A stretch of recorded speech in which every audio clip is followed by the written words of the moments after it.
Dan pemirsa, sesaat lagi saya akan memberikan pemaparan terkait dengan pencucian uang hasil gembong narkoba. Memang kali ini publik kembali dikejutkan dengan adanya temuan dari BNN dan juga PPATK dengan adanya transaksi narkoba sebanyak 3,6 triliun rupiah yang 2,8 triliun diantaranya adalah hasil peredaran narkoba dari gembong narkoba Poni Chandra. Memang ini sangat tidak berkaitan ataupun juga sangat bertentangan dengan cita-cita pemerintah dalam memberantas kasus narkoba yang sangat marak di Indonesia. Kita mulai dari slide pertama, di mana data yang kami himpun dari Media Research Center Metro TV, ini data peredaran narkoba di Indonesia, di mana pada jumlah pemakaian narkoba di Indonesia ini ada 5,9 juta orang dan terus meningkat setiap tahunnya sebanyak 13,6% per tahunnya. Dan yang lebih mirisnya lagi bahwa 50 orang setiap hari meninggal akibat pemakaian barang haram jenis narkoba ini.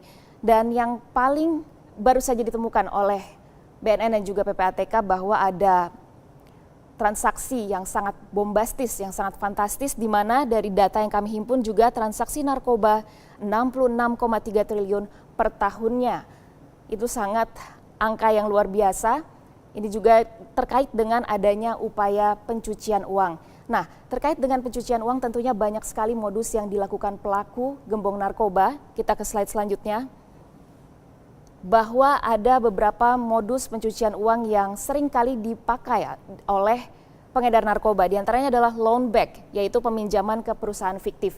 Di mana dalam loan back ini, sang pelaku itu meminjam kepada perusahaan fiktif, di mana di perusahaan fiktif itu sendiri adalah dialah sang pemilik perusahaan. Jadi ini bisa memangkas track dari alur uang haram di peminjaman ke perusahaan fiktif milik dirinya sendiri. Yang kedua adalah transfer bank antar negara, di mana sebenarnya dalam transfer bank antar negara ini bisa dilakukan melalui uang yang banyak dibawa, namun karena itu beresiko sangat tinggi dengan perampokan, maka transfer bank antar negara ini bisa dilakukan dengan metode elektronik transfer, dan itu juga bisa memangkas dan juga bisa menghilangkan dana haram hasil peredaran narkoba.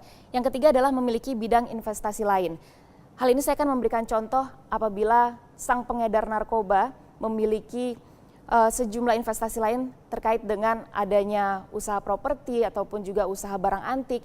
Ia bisa melakukan mendobel-dobelkan penjualan sehingga akan mengikis ataupun menghilangkan dana dari peredaran narkoba tersebut.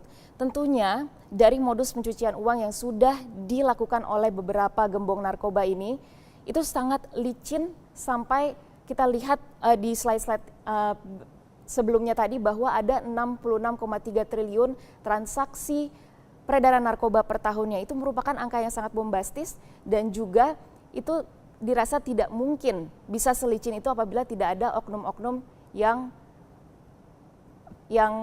terkait di tempat pencucian uang ini. Kita ke slide selanjutnya.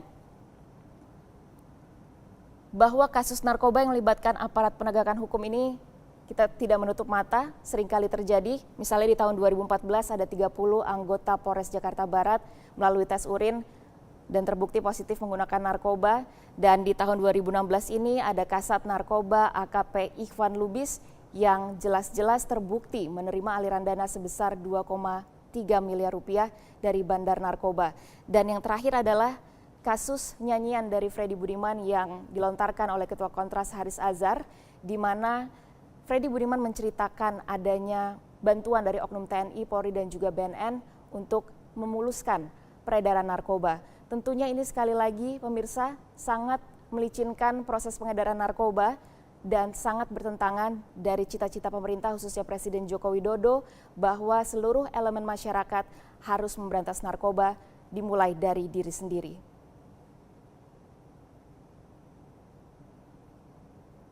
Ya, kita kembalikan ke Marvin.